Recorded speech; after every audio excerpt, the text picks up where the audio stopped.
அன்பான சொந்தங்கள் அனைவருக்குமே வணக்கம். பரபரப்பா போயிட்டு இருக்க கார்த்திகை தீபம் சீரியலை இன்னைக்கு மிஸ் பண்ணிடாதீங்க. அதாவது வெள்ளாட்டுக்கு போன நம்ம ரேவதிய தடுத்து நிப்பாட்டினார் நம்ம கார்த்திகை.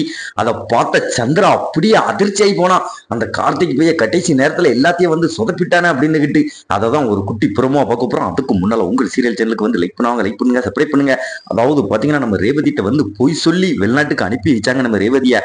அதாவது நம்ம சாமுண்டீஸ்வரி என் ஃப்ரெண்டு பொண்ணுக்கு கல்யாணம், நீ எப்படியாவது 2 நாள் அங்க போயிட்டு வா அப்படின்னு சொல்லி பொய் சொல்லி அதாவது அனுப்பி வச்சாங்க. அப்போ நம்ம கார்த்திக் இதுல ஏதோ ஒரு சந்தேகமா இருக்கு அப்படின்ட்டு எல்லா பக்கமும் விசாரிச்சாரு.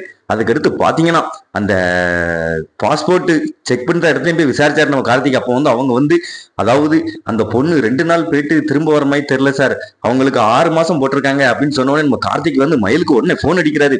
அதாவது ரேவதியை இன்னும் பிரிக்கிறதுக்கு சின்னத்தை பண்ணுன வேலை தாங்க இது.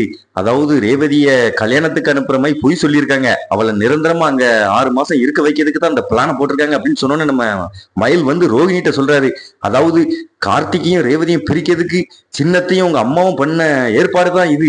எப்படியாவது இதை தடுக்கணும், ரேவதியை வெளிநாட்டுக்கு போடக்கூடாது அப்படின்னு சொல்லி அவங்களும் ஏற்பட்டு கிளம்பி போறாங்க. நம்ம கார்த்திக்கும் உடனே போய் அதாவது நம்ம ரேவதி கிளம்புற நேரத்துல நிப்பாட்டினார் நம்ம ரேவதியை. அது வேற லெவல். அதுக்கடுத்து நம்ம ரேவதிட்ட எல்லா விஷயத்தையும் கார்த்திக் சொன்னாரு. அதாவது நம்ம 2 பேரும் புருஷன் பொண்டாட்டிங்கிறது உங்க அம்மாவுக்கு தெரிஞ்சு போச்சு, அதனாலதான் உன்னைய வெளியூருக்கு அனுப்புதாங்க, நீ போகாத ரேவதி அப்படின்னு சொல்றாரு. அந்த சந்திரா அப்படியே அதிர்ச்சி ஆகி போனா. அதை பார்த்து தரமான எபிசோட மிஸ் பண்ணிடுறாங்க. மறக்காம நம்ம சேனலுக்கு லைக் பண்ணாங்க, லைக் பண்ணுங்க, சப்ஸ்கிரைப் பண்ணுங்க.